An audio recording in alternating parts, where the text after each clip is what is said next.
प्रकाश आंबे यांचं प्रकाशन झालेलं शिवाजी कोण होता हे पुस्तक, ज्याच्यावर गोविंद पानसरे साहेबांचा उल्लेख केला पण त्याचा लेखक म्हणून उल्लेख नाही, त्या पुस्तकाच्या संदर्भात मी प्रकाश आंबे यांना फोन करून, प्रकाश भाऊ आपण हे पुस्तक प्रकाशित केलं आहे का, इथून मी सुरुवात केली.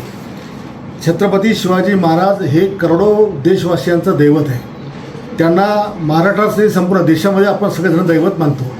त्यांचा कुठेही उल्लेख करताना श्री छत्रपती शिवाजी महाराज असाच उल्लेख केला जातो. आणि यापूर्वीसुद्धा विधानसभेमध्ये मी राज्यातल्या जेवढ्या संस्था असतील ज्याला शिवाजी नाव असेल त्या शिवाजीच्या ऐवजी छत्रपती शिवाजी महाराज अशा नावाच्या संस्थामध्ये दुरुस्ती करावी आणि हे नाव टाकावं असं आग्रही मागणी मी केली.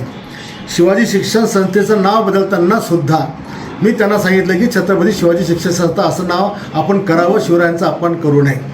छत्रपती शिवाजी महाराजांच्या विचाराने जगणारे आम्ही लोक आहोत, त्यांच्या नावाने मरणारे आम्ही लोक आहोत आणि म्हणून पदोपदी त्यांचा अपमान आम्ही सहन करणार नाही. या पुस्तकामध्ये कमीत कमी 500 ते 700 वेळेस शिवाजी नावाचा उल्लेख त्याच्यामध्ये केलेला आहे, एकही उल्लेख केलेला आहे. काही ठिकाणी तर शिवाजी महाराज मराठा वंशाचे नव्हतेच असं पण आहे. काही आणखी आक्षेप आहे. मला त्या पुस्तकाबद्दल माझा काही आक्षेप नाही.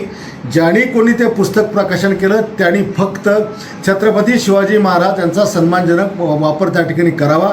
मी जे काही त्यांना रात्रीच्या वेळेला त्यांना शिवगाळ केली, त्यांच्या आईबद्दल बोललो असेल किंवा त्यांच्या पत्नीबद्दल, त्याबद्दल मी दिलगिरी व्यक्त करतो. पण ज्याला कुणाला बुलढाण्यातून पुस्तक वाचायचं असेल का महाराष्ट्रात आणखी कुठं वाचायचं असेल त्याला आमची विनंती आहे की आपण आपल्या बापाचं नावसुद्धा एकरी घेत नाही तर महाराजांचं नाव किमान छत्रपती शिवाजी महाराज असंच नाव त्याच्यामध्ये उल्लेख करा आणि मग खुशाल पुस्तक वाचा. आम्ही पण तुमचं ऐकायला त्या ठिकाणी येतो, पण महाराजांचा नावाचा उल्लेख एकेरी करून करोडो हिंदूंचा अपमान करू नका.